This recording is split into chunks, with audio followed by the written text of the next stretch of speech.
So good morning, everyone. I'd like to call our meeting to order for Thursday, the 23rd of January for the Niagara Regional Police Services Board. I will start with any declarations of conflict of interest from any board members. Not seeing any. This morning we have the election of the chair and the election of the vice chair. Our executive director, Deb Reed, is the one that runs that process. So, Ms. Reed, over to you. Thank you. I'd like to begin the election process now and at this time call for nominations for the position of board chair. Member Steele? Thank you. I'll nominate Ken Ganzel. Thank you. Is there a seconder for the nomination? Thank you. Member Gibson? Member Ganzel, do you agree to let your name stand? Yes, I do. Thank you. Are there any further nominations for the position of board chair? Seeing none, can I have a motion to close the nominations? Moved by Member D'Angela, seconded by Member McKendrick. All those in favor of closing the nominations? Opposed, if any? That's carried. The nominations are now closed. Could I now have a motion to elect Member Ganzel as Chair of the Police Services Board for the year 2020? Moved by Member Steele, seconded by Member D'Angela. All those in favor? Opposed, if any? That's carried. Congratulations, Chair Ganzel.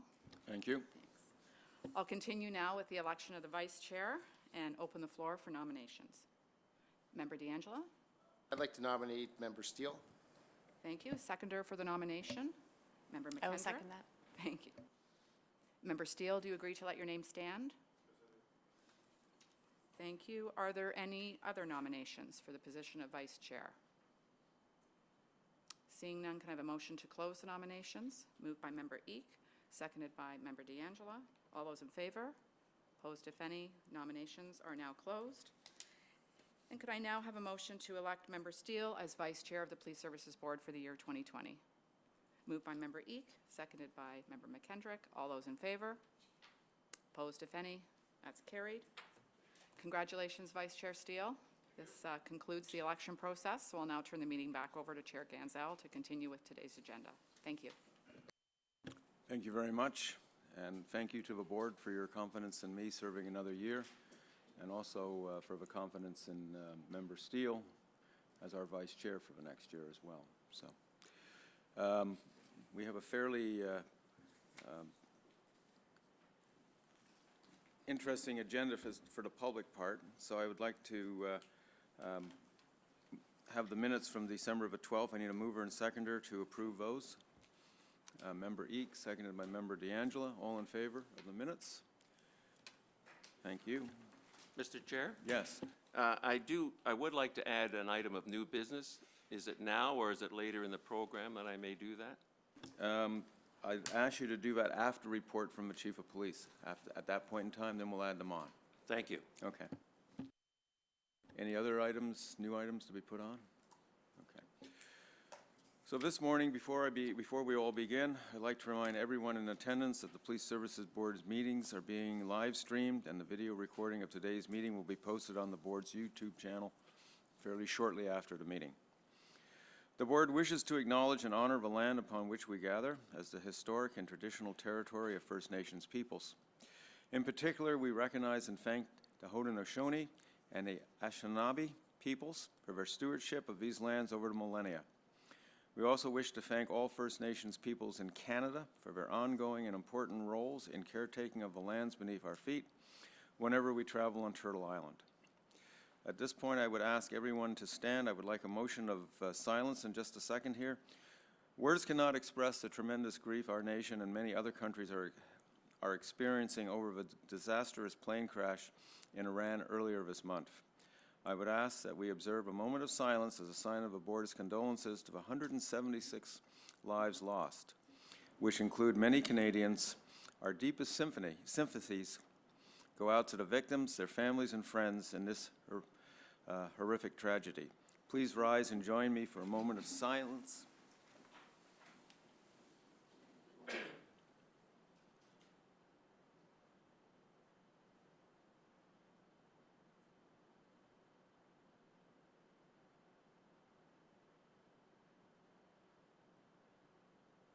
Thank you very much.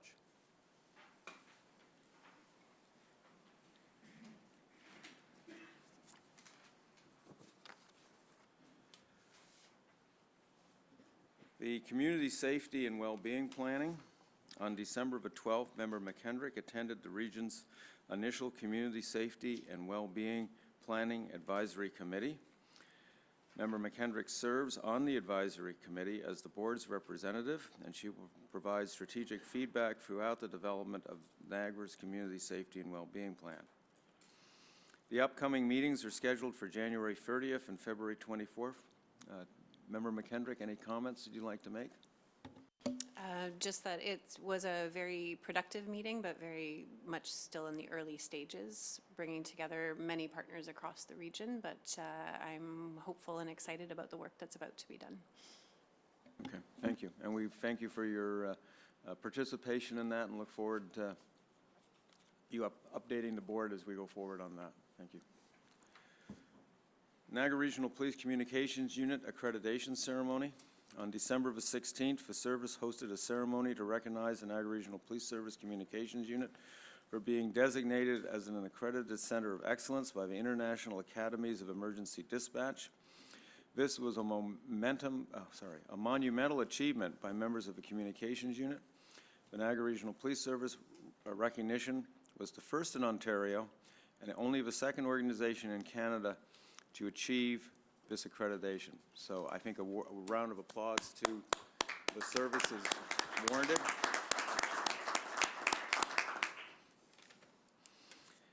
That ceremony was attended by Member D'Angela, Member Eek, Gibson, McKendrick, board staff, and myself, and it was a great thing to see.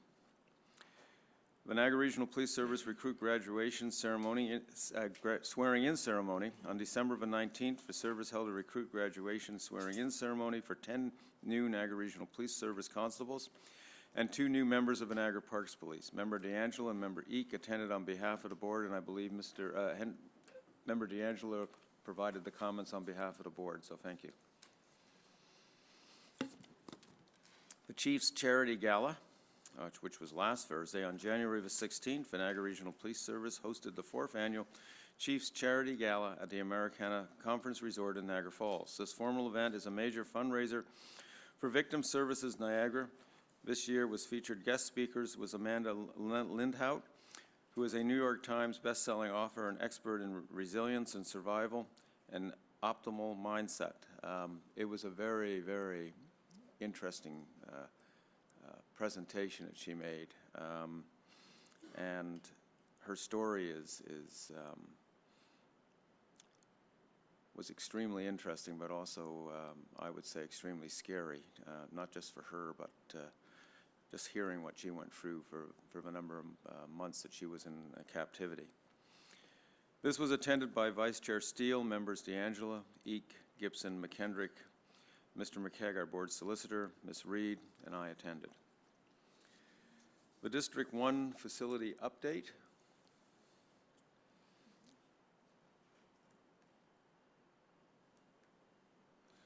Is moving along.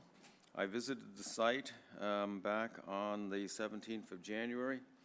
In my role as the chairs of the board and also of the Accommodation Steering Committee, I regularly attend the Joint Region and Police Facility Steering Committee meetings. The next one will be held on January 28th, and after that on February 25th, and I will continue to provide updates. So this is where we are right now on the building. From that view, you may not sort of get an indication that there was work done, but when you get underneath it, you'll see that they've got the second floor decking in place already. The bottom floor is basically a slab on grade, but it's now graded with gravel and the appropriate conduit in water lines, sewer lines, and that sort of stuff is nearing completion as well. Work now is being done on bringing the conduiting and other sewer and other lines to the next level, which would be the second floor. And you'll also see in this picture they've got a set of stairs in, and the 2 stair columns, which is for elevators, and the enclosed stairways, you'll see them. Those stairs are formed up as well. You'll see some conduiting in the center. The most interesting thing, the generator has arrived, and it's sitting in the corner. Gorgeous generator, by the way, but that's there.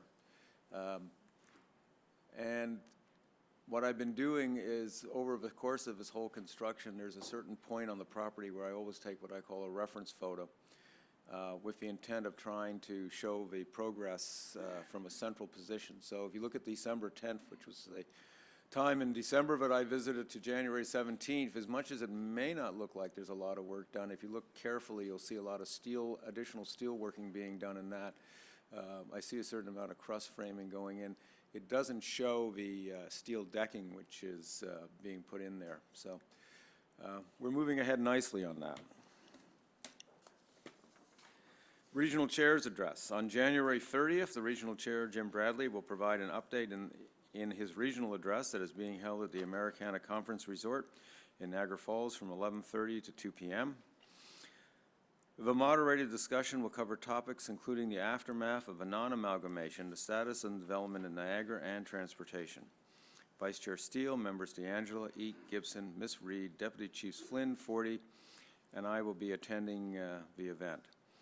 The Ontario Association of Police Services Board Zone 4 meeting will be on February the 18th.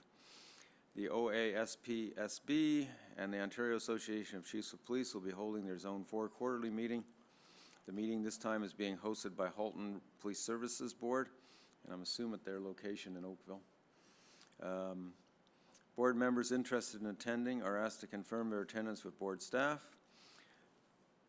And last, upcoming meetings, the Niagara Regional Police Services Board's meeting will be held on January 13th, 8:30, starting at 8:30 in the community room. That's our committee meetings. And the next February 13th. The next full board meeting will be on Thursday, February 27th, again starting at 8:30 in the community room. So those are the only items that I have this morning. At this point in time, I will turn it over to the Chief of Police. Thank you very much, Mr. Chair. And first, on behalf of the service, I'd like to offer congratulations to yourself and Vice Chair. We've had a very positive, great working relationship with the entire board, and we look forward to a continued relationship with the board and yourselves in your roles. Just to provide some further information just with regards to the 4th Annual Chiefs Gala, which was held on January 16th. The fundraising goal for this event was to raise $28,000. The event was very successful, and the net profits that have been raised are approximately $36,000, so we surpassed our goal. I certainly want to extend our thanks to the community partners for their support, also to the board for your support in attending. I'd be remiss if I didn't acknowledge the great work of the organizing committee, who did an amazing job in putting that event together for us, and also our major sponsors, Meridian, Niagara Casinos, and the Americana Resort. Excuse me. As was mentioned, Amanda Lindhout was our keynote speaker, incredibly inspirational and impactful keynote speaker, and certainly brings new meaning to the term resiliency. So it was truly an inspiring presentation from Amanda, and we thank her for attending. Just want to make the board aware of an SIU notification that was widely covered in the media. The province's Special Investigation Unit is investigating the circumstances surrounding a police-involved shooting that occurred on December the 31st, 2019, that resulted in a serious injury to a 56-year-old male. Preliminary information suggests that the Niagara Regional Police Service officers were dispatched to an address at 71 Reichard Street in St. Catharines after receiving a call regarding a male with a knife. Officers located the male, and there was an interaction. 2 officers discharged their firearms, and the male was struck multiple times. The male was transported to hospital for treatment of serious injuries. Given the serious injury from gunshot wounds, the SIU was notified and invoked their mandate. NRPS members took the necessary steps to preserve the scene and any potential evidence pending the arrival of SIU investigators. And unfortunately, on January 1st, 2020, the injured male succumbed to his injuries and was pronounced deceased. 3 officers have been designated as witness officers by the SIU, and 2 officers have been designated as subject officers. Just with regards to our 2019 and 2020 homicide and attempt homicide statistics, so far in January of this year, we have 1 homicide that has occurred. When we look at 2019, we had 6 homicides for the year. 2018, we had 2 homicides. 2017, 3 homicides. And 2016, we had 1 homicide. And we've had 1 attempt murder thus far in 2020 as well. And I'll provide some information on that shortly. With respect to the homicide that occurred on Monday, January 13th, just prior to midnight, 1 district uniform officers responded to a residence on Queenston Street near Eastchester Avenue in St. Catharines regarding reports of a stabbing. When officers arrived, it was discovered that a 38-year-old male was suffering from life-threatening injuries. The male was transported by EMS to the NHS St. Catharines site, where he was subsequently pronounced deceased in the early morning hours of Tuesday, January the 14th. An investigation into this matter led to the arrest of a 24-year-old male and a 26-year-old male who have both been charged with first-degree murder. The investigation is ongoing and now before the courts. With regards to the attempt homicide that I mentioned, on Sunday, December the 15th, 2 district uniform officers responded to a coffee shop located in the area of Murray Street and Stanley Avenue in City of Niagara Falls. Following the report of a stabbing, further investigation at the scene revealed that a male approached a 35-year-old and stabbed him before fleeing on foot. The suspect male, 33 years old, was eventually located a short distance away and arrested by officers. The victim in this matter was treated in hospital for non-life-threatening injuries, and the 33-year-old male has been charged with various offenses in relation to this matter, including attempted murder, and that investigation continues.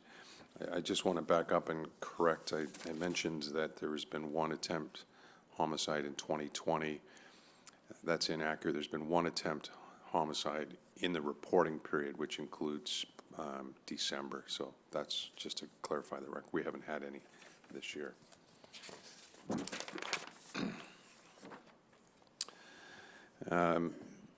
During the reporting period, there were no fatal motor vehicle collisions. However, there was 1 life-threatening injury, motor vehicle collision in the month of December.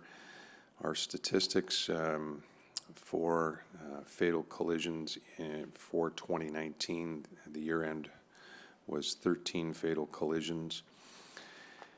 Comparatively, in 2018, we had 13. 2017, we had 16. 2016, we had 16. 2015, we had 15. And 2014, we had 16. So obviously 13 is 13 too many, but we are trending favorably from where we were in previous years. With regards to the serious injury MVC, on Monday, December the 30th, our officers responded to a collision on Dorchester Road near Coach Drive in the city of Niagara Falls. Investigation determined that a 50-year-old female was operating a Dodge motor vehicle north on Dorchester Road near Coach Drive. Also at that time, a 31-year-old male was operating a Toyota motor vehicle south on Dorchester Road, approaching the Dodge. Also behind the Toyota was a Hyundai motor vehicle being operated by a 29-year-old male southbound on Dorchester. The Dodge motor vehicle crossed into the southbound lane of Dorchester, striking the Toyota, causing a collision. The Hyundai behind the Toyota was unable to avoid this collision and struck the Toyota. Both drivers of the Dodge and Toyota vehicles were extracted by emergency services personnel. The driver of the Dodge was transported by EMS to an out-of-town hospital with serious injuries. that were initially thought to be life-threatening. However, her injuries were downgraded to non-life-threatening, and she continues to recover in hospital. The driver of the Toyota was transported to a local hospital with serious injuries, however, is now home recovering, and the driver of the Hyundai was not injured. There were no passengers in any of the vehicles. The driver of the Dodge has been charged with careless driving and driving without a license, contrary to the Highway Traffic Act. Some items in the news, just with regards to a large seizure of fentanyl. As a result of information received, detectives with the 2-District Street Crime Unit began a narcotics trafficking investigation in the city of Niagara Falls. As a result, on December the 10th, detectives with the assistance of the Emergency Task Unit, our 3-District Street Crime Unit, and the Guns, Gangs, and Grow Unit executed search warrants at 2 residences in Niagara Falls and Thorold. Officers seized 1.5 kilograms of fentanyl, 1 kilogram of methamphetamine, and a half kilogram of cocaine, along with over $20,000 in currency and various drug paraphernalia. The street value of these drugs seized is approximately $685,000. 5 people from Mississauga and Wasaga Beach area are facing numerous drug-related charges. And again, I can't stress just how great a work this was by our detectives in getting these deadly drugs off our streets. We really appreciate their efforts. A Hamilton woman is facing charges following an investigation into an altercation that occurred in a Niagara-on-the-Lake parking lot on December the 26th, 2019. The incident was reported to 2 district uniform officers on the same date of the incident. Subsequent investigation revealed that there was an altercation between the 2 females over a parking spot at the Niagara-on-the-Lake Outlet Mall. An investigation by uniform officers and detectives resulted in the identification of the 51-year-old female who was charged with assault and uttering threats as it pertains to this incident. With regards to our Festive Ride campaign on Tuesday, December 31st, members of the Niagara Regional Police Service conducted ride checkpoints within the city of Niagara Falls during the New Year's Eve celebrations. In total, approximately 350 vehicles entered the checkpoint, and each of the drivers were questioned regarding any consumption of alcohol or drugs earlier in the evening. I'm happy to say that the officers were very glad to see that there were many designated drivers out on this evening, as well as several other transportation services being utilized. In total, 9 drivers were requested to provide a sample of their breath for analysis. Of those drivers tested, 1 of them received a 3-day suspension when the result of their breath sample registered a warn on a roadside screening device. The completion of the New Year's Eve ride caps off another festive ride season in Niagara, and the Niagara Regional Police would like to remind all drivers to not drive impaired and find alternative means of transportation if they decide to consume alcohol or cannabis. That will conclude our festive ride program, but ride is out intermittently throughout the year, so just again remind drivers to respond accordingly. Since November of 2019, members of the 1 District and 3 District Street Crime Units have been investigating drug trafficking in St. Catharines, Thorold, and Welland. And on Thursday, January the 2nd, with the assistance of our Emergency Task Unit, search warrants were executed at residences in the city of Thorold, Welland, and Hamilton. As a result, investigators seized over $34,000 in crystal methamphetamine, over $29,000 in fentanyl, and over $20,000 in cocaine, $2,500 in hydromorphone, and approximately $39,000 in currency. Also seized were 5 firearms, along with over 200 rounds of ammunition in brass knuckles. 5 persons from Thorold and Welland are facing numerous drug and weapon-related charges. And again, more tremendous work by our officers in getting these drugs and weapons off the street, and it will continue to be a priority for us moving forward. And I just want to provide a brief update with regards to the records checks. I know that it's always something that members of the public and our board are interested in. We are currently well under the 2-week waiting period with regards to vulnerable sector search checks. We're currently at 6 business days for those vulnerable sector.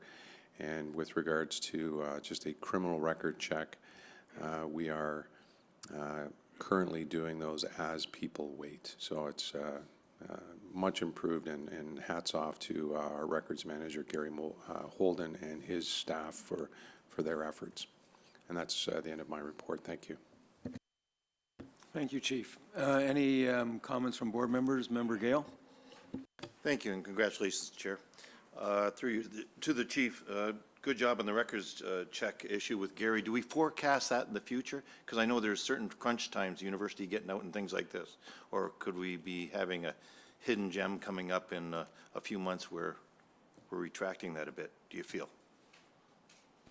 I know that Gary, I don't want to sound over-optimistic, but I know that Gary has done a great job in streamlining the process.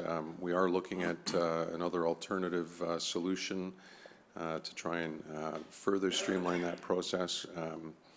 So I'd like to say that we're in a hold pattern for right now, but again, we've experienced, and other police services have experienced a record number of records checks, and we'll continue to do our best to keep that wait period down as minimal as possible. Are we still on overtime with a lot of staff there, or extra staff? We have relied on overtime, but the lion's share of that work is being done on regular time. Thank you. Second, I forewarned you of this question, and I don't know how you can answer it. With regards to the shooting at 71 Reichert, I had a couple people contact me about tasers. Were they considered, were they used? I don't know how you can answer, or if you can answer this, because SIU is involved, but you know where I'm coming from. Through you, Mr. Chair, as the matter that you've referenced currently falls within the investigative mandate of the Special Investigation Unit, the police service and all of its members are not permitted to disclose to any person any information with respect to the incident or the investigation.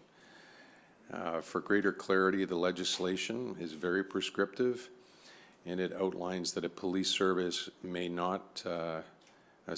only disclose the fact that the SIU director has been notified of an incident and that the SIU is conducting an investigation in relation to that incident. Therefore, in accordance with the legislation and with the greatest respect, at this time it would be inappropriate for me to provide further comment on that issue. And I expected that, and I somewhat suggested that I knew it was coming. But my next question is, if these people wanted to contact the SIU to find out, can you email me the contact, or if you know it now, because the simple question of whether tasers were considered or used, I think the SIU should be able to answer that if the press wanted to know or anything like this. But that's not your call. So if there's an address that they can contact with the SIU, should they just go on SIU? Is there a SIU.com, or do you know? There is an SIU website, and there's a 1-800 number that members of the public can call. Okay, if they just Google SIU Ontario, they should be able to get it. That's right. Okay. Again, when you look at the legislation, it's very clear what the SIU will say and what they won't say, and I'm quite confident that they won't say anything during the course of an investigation. In the interest of public confidence and transparency, the SIU director publishes the full investigative report of all of the findings of their investigation online once their investigation is complete. Okay, and there's no forecast. I know the answer to this, but I have to ask you. There's no forecast to how long this will take. It could take a year. It could take whatever. We have not been given any forecasts. Okay, thank you. Any other questions this morning from any members? Okay, moving into the rest of the agenda this morning, under new business, it's item number 10. This is the annual report of our board activities for the past year. I think you'll find that we've been fairly busy as a board. Oh, sorry. Oh, sorry, I missed it. I'm on the wrong page. Consent agenda, which is item number 2 through number 9. I'd like a mover and seconder to put that on the floor, please. Vice Chair Steele, Member McKendrick. Any comments, questions on this? Member Gibson? No. Oh, okay. Member Eek. Thank you, Mr. Chair. I believe you indicated I might be able to add an item of new business upon the chief's messaging. Yep, please do. Thank you. It's just, I'd like to submit a Toronto Star newspaper article regarding homelessness, and that it just be added as an addendum to today's meeting minutes. I believe that it provides food for thought as an alternative approach to resolving street homelessness. I mean, I just hope that people may be able to read into this and take it a further step. It's a situation that is very complex and it affects so many agencies along with our police board. So I just will submit it as an item to be read. Thank you. Thank you. And when Ms. Reed gets it, then they can be sent to the police service for their information. Chief? I just want to thank Member Eek for that. It's certainly something that myself and Member McKendrick can forward on to the Community Safety and Wellbeing Plan, which obviously addressing homelessness is one of the many items that are going to be covered off with that plan, and sort of any unique perspective on how to address that issue is certainly something that the committee would be willing to consider.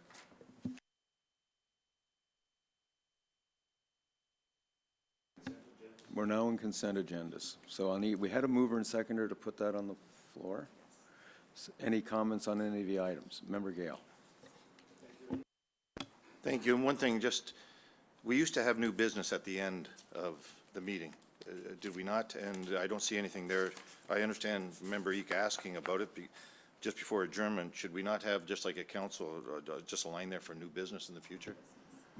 Well, after the consent piece, it says new business. There's a number. Does it? I'm sorry. There's a number of You're right on. items. There's Right a on. number of items in that. So after consent and after those, it should go on then. Right, I and get anything you. can be added on at the end. Okay, so my point is number 3, please, the quarterly report of administration of complaints. I've got a few questions on, Chief.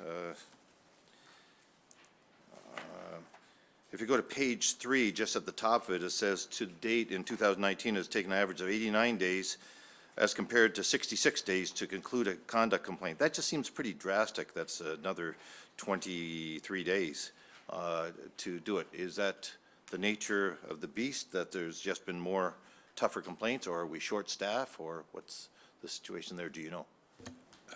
My understanding is that it's been the complexity of the complaints and the number of individuals that were required to be interviewed by our investigators. So, I mean, it's really dependent on the types of complaints that come forward as to how long it takes for them to be investigated. So it's the roll of the dice by the way of the type of complaint it is, more or less. It could go the other way next year. Correct.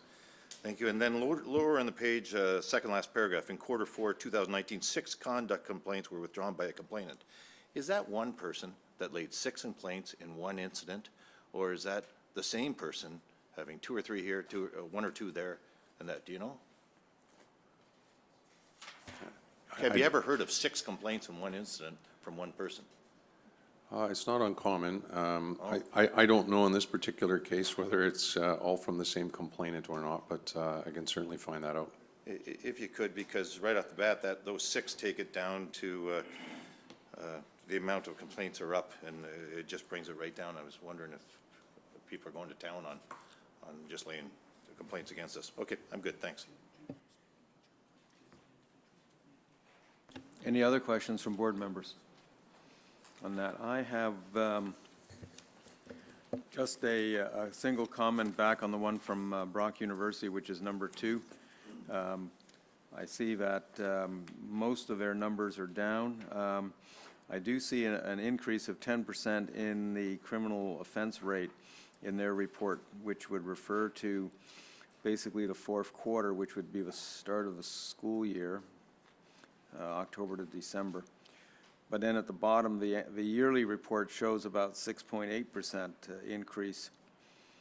But their provincial offense rate is 60% for the quarter, that last quarter, and 20% for the year. Does the service have any concerns about those increases that are occurring there? I mean, it's their operation, but I know we provide obviously criminal investigation work to any of the issues on the campus.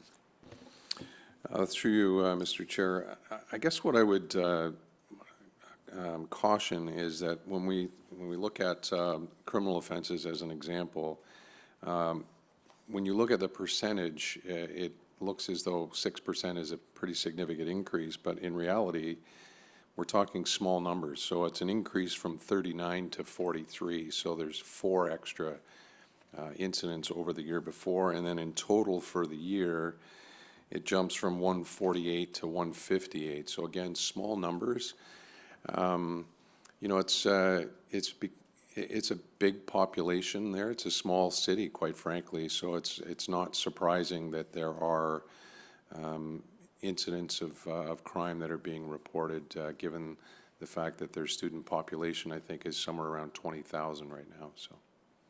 No, I would agree with that. I mean, they've done an excellent job over the years, and I look at their percentages, and I would certainly agree that it's a small number, but it's always an interesting, you're correct, there's 20,000 people there.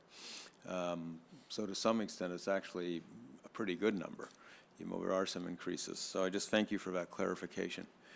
Any other comments on the section? We have a mover and seconder for this already. So show of hands in favor for the consent items. So our next items under new business is number 10, which is the report from the board administrator, Ms. Reed, on the activities of the board for the last year. Can I get a mover and seconder for that? Member Eek, seconded by Member Gibson. This will be sent on to Regional Council. Any comments or questions from board members? Member Eek? I was just wondering, does this get sent on, or is there an opportunity for any reason to send it on to the Governor General, Sylvia Jones, that appoints us? I was just wondering if it shows our involvement in our activities. Through you, Mr. Chair.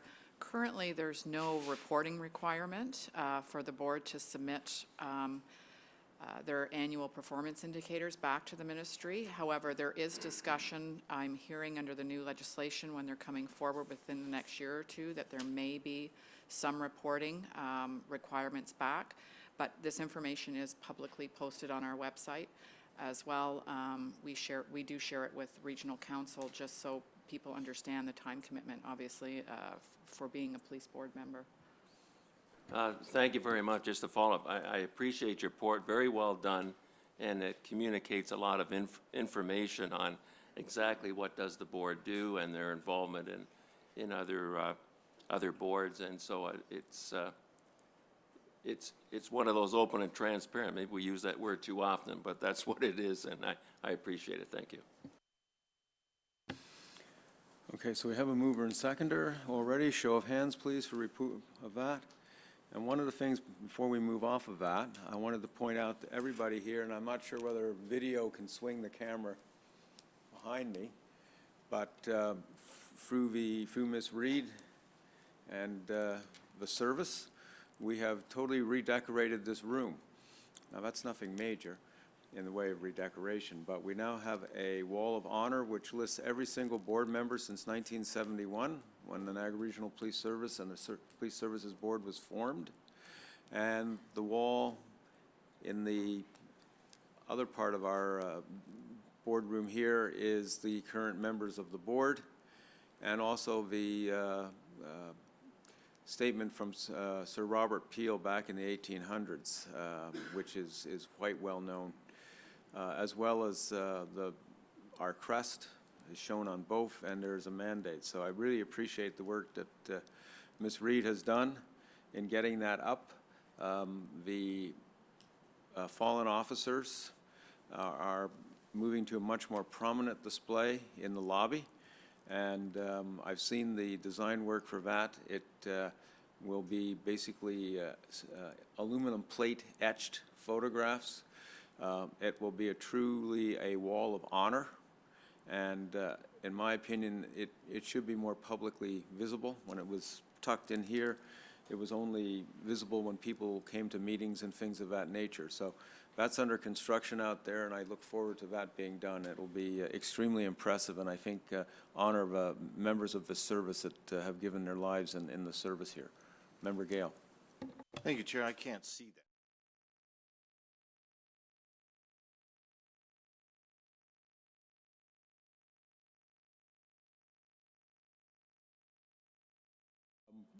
When I was looking at it the other day, if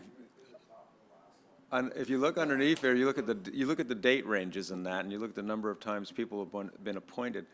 And I will say that Port Colborne, if you remember Badaway, at the present time holds the record of being appointed 3 times through 3 different date slots. So he's up there with 3 different dates under his name. So it must be something in the water down there, Bill.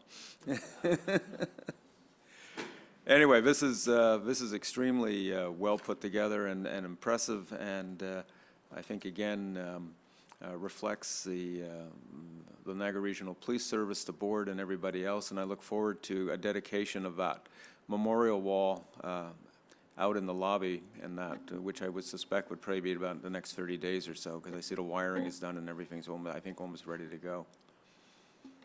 Through you, Mr. Chair, we haven't established when we would have a rededication ceremony, but it is certainly something that's that we're looking forward to once the work is complete. Again, I've seen the diagrams of what it will look like, and it will certainly be a very fitting and professional tribute to those who have given the ultimate sacrifice.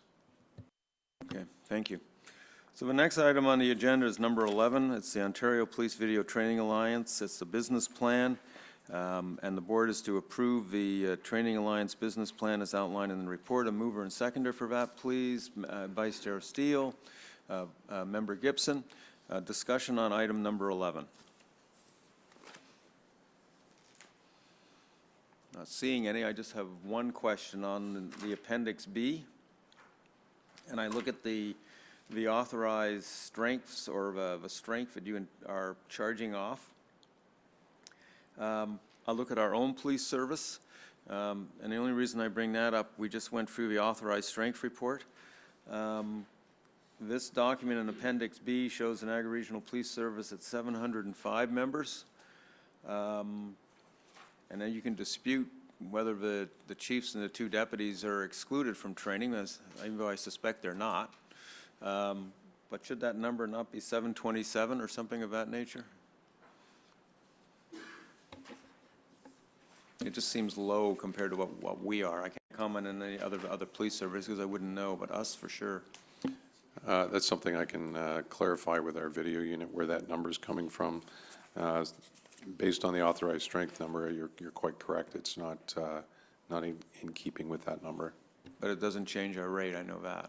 Right. Anyway, show of hands, please, in favor on this one. Thank you. Item number 12, special fund request. I'm going to request that number 12 and 13 be moved as a block. One is for the women's police hockey tournament, which is an annual event, and the men's hockey tournament, again, another annual event. It's for $700 for each. Mover of that, Member Gibson, seconded by Member Eek. Any discussion on these 2 items? Member D'Angelo. I just wanted to highlight that the women won the tournament last year, so hopefully they win it again, so I wish them the best of luck. Didn't say how the men did last year, but hopefully they did fairly well. I do remember the women did very well, and if I remember the first year they were in the tug of war, they did very well. So maybe that's a trend here in Niagara, where we need Bill, a certain deputy chief, to be coaching the men's team or something in his spare time. Nothing? You got to say something. I was going to say my feelings are hurt that you didn't say plane.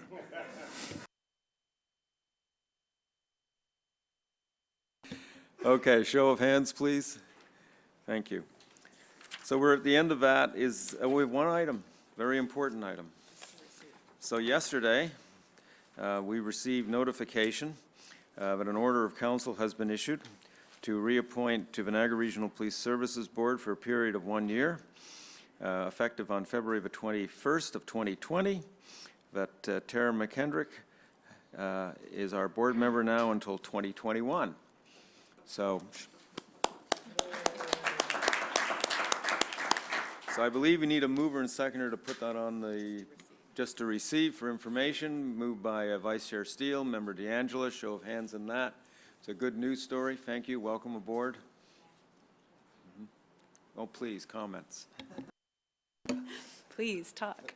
I just wanted to say thank you for the support. It's a relief that people aren't disappointed that I was reappointed, so I'm relieved. I really look forward to working with you all over the next year, and thank you for the ongoing support.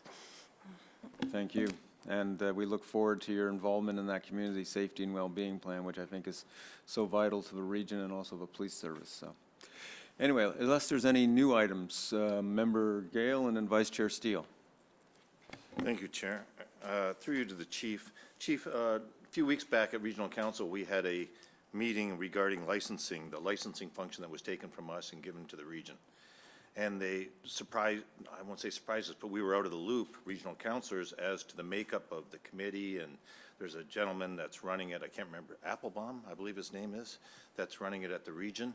And it was coming through for us to vote on members going on this civilian committee that's taking care of licensing. And I made a comments there, because I was here, as you know, as you all were, when we considered the region who had the right to taking the licensing away from us. Especially I got into the crime of the entertainment clubs and things like this to make sure people are watching over it the right way. I don't know if you watch that. I'm not looking for a response now, but I would like to know if they contacted you about how this was being set up. Because I was offended knowing when I was chair, the contacts, and I made this comment at Regional Council, how I was contacted for meetings by people that I would not go to meet and things like this for criminal reasons or whatever the case may be. Now I see that the region we're forcing through, that's probably the wrong words, but us as regional councilors to set up a civilian board of which no elected officials were on to look after this. And I'm just afraid of the factors, the Hells Angels factors, I used that line then, I've used it here before, and other criminal elements that have been involved in these things in the past. And I'm looking for comments from you. Maybe I'm not trying to put you on the spot now, but did they ever contact you at the region on the makeup of this board?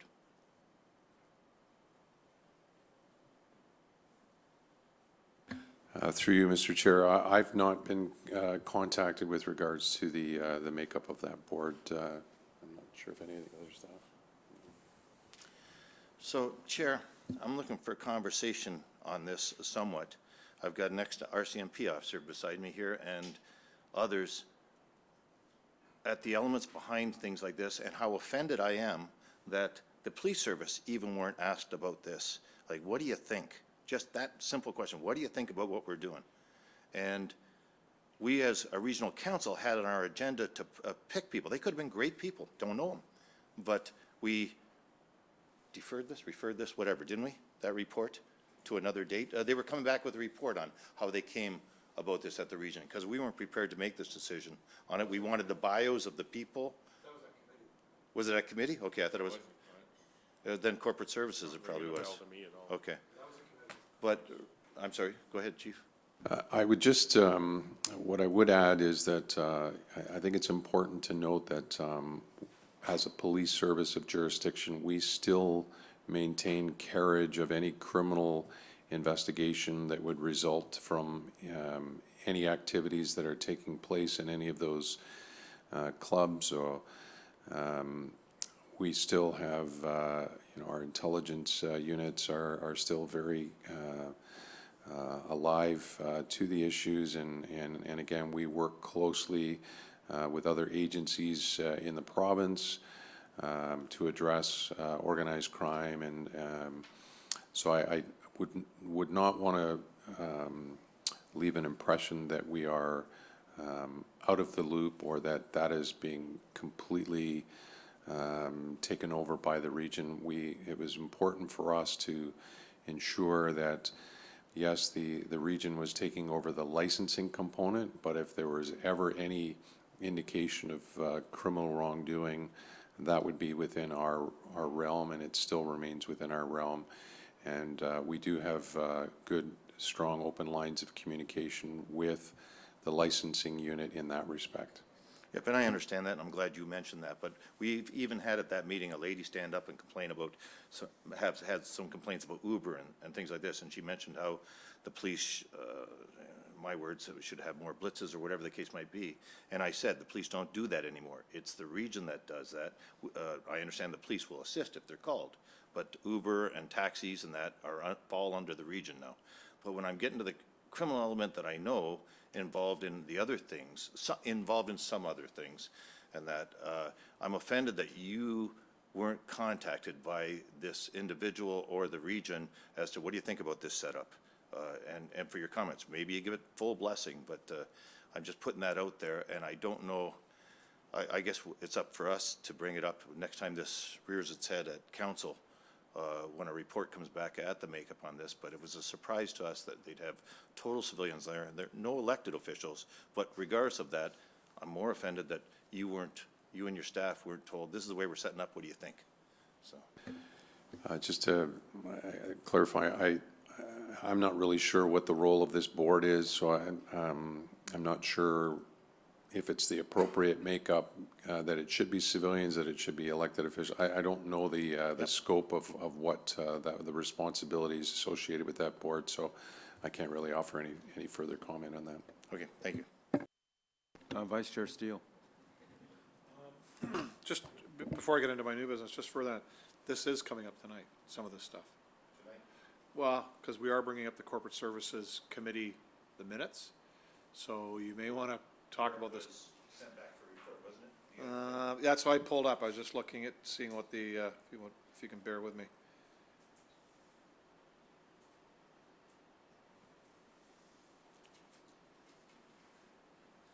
It is under here. Just want to make sure we're. No, that's not it.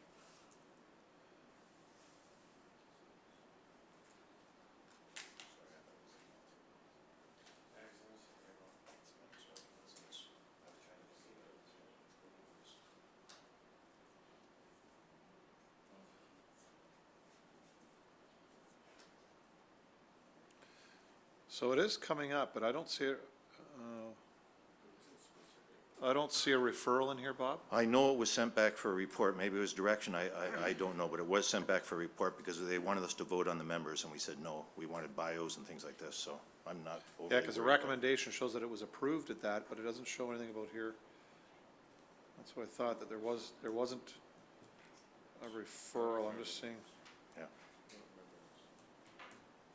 I'll pull it tonight and ask them to describe, to explain it. Yeah, that's just terms of reference. There is one more here, just make sure. Are they not trying to build a, remember, as a board, we used to hold a hearing on specific items? Is that what the region's intent is? That's what the region will do with this board. That's what they want to build? Yeah. I think it'll operate very similar to what we did here. It will be, yeah. I'm surprised they didn't put that in place when they took it over back in July 1st. It's taken a while. It's taken a while, but we weren't apprised of it at all. No, not at all. Okay, thanks. Anyway, I remember. Yeah, they do have a terms of reference that was passed by the committee and all that stuff, but there wasn't, yeah, so I think, yeah. I look forward to you bringing that up tonight. Thank you, Mr. Chair. Just in conversation with Mayor Diodati of Niagara Falls, with the tug of war. Last year was my first time marching in the parade that we came down Clifton Hill. It was amazing how people came rushing out of the museums and buildings and stuff that goes on, just to see what was going on with our great marching band, the pipe and drums. So I said to Jim, Jim, you guys got to get on top of this with working with the police services. So his thing was, well, we never find out on time. So can we just make sure this year that they get the date long out so that their municipality and our police services can work together to really promote this. You know, I think people will just come to Niagara Falls either to watch, but just to see the parade that goes by. It's pretty amazing when we walk down through the buildings and when we go across that bridge to meet the Americans and they have one piper and we have a whole band. So it was, but I think it's something that we should be promoting. You know, this is goodwill between two countries. It's a great event, but it also exposes us to international tourists of what goes on here in Niagara. So if we can make sure that happens this year, that gets out quite a bit earlier than it ever has. Through you, Mr. Chair, we'll ensure that. I have a meeting coming up in the next 2 weeks with both captains of the male and female tug-of-war teams to firm up dates and times and whatnot. So we will ensure that gets out to the city of Niagara Falls. Yeah, because with their tourist department, I'm sure, or tourism department, you know, they can, you know, they've got the wherewithal to get this out there and really promote this with our help. So I appreciate that. Thanks. We'll do that. Thanks. It's the bagpipes they're coming out for. Yeah. And you know, it's a good significance. I mean, we did win the War of 1812, as Member Eek fully well knows, so there's always a... No. For a number of reenactments, yes, we were both there. Unless there's any other new business from any members this morning? And not, so then the meeting is adjourned. Thank you very much. We'll take a 20-minute recess, and then we'll move into the confidential component.